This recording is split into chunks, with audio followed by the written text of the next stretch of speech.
Dead by Daylight's 7th anniversary is the Twisted Masquerade event once again. But this year, the killers and survivors are able to collect some invitations unlike last year, giving them special powers, which is what we'll be going through in today's video.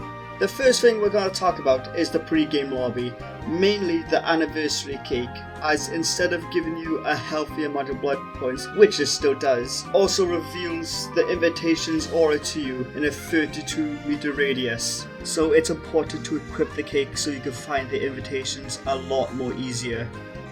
It's important to know the basics of the invitation, like how it takes 2 seconds to collect an invitation, and the abilities only work while in a chase with the killer.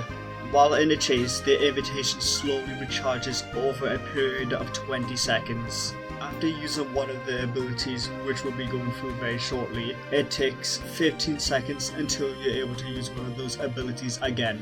Now that we know the basics, we're going to be going into what do the invitations actually do, starting with the survivors.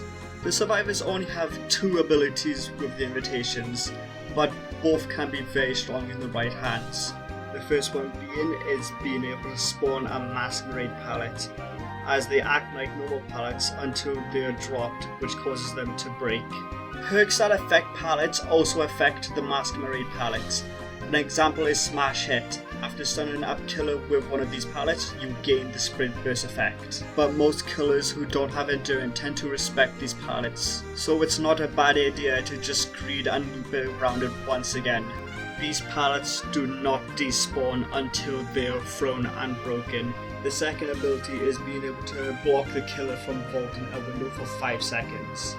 You and your teammates are still able to vault the window while it's blocked for a killer. You're able to block the window while, during, or before you vault the window, as long as you're currently in chase. Now we're going to be talking about the killer effects with the invitations.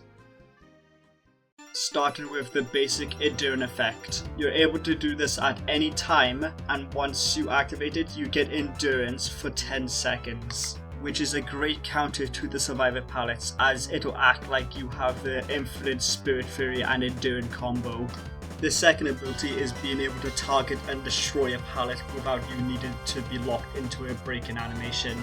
It takes the normal amount of time for a killer to break the pallet, but while doing the animation, the survivors are unable to vault the pallet, making it easy to trick and get a free hit on a survivor.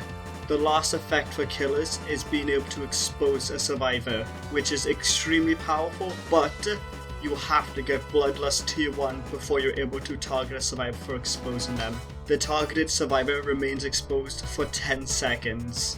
Lastly, here's a few tips. The most important tip is being able to know what you are targeting. You're able to tell what's being targeted if it's glowing blue and a gold colour.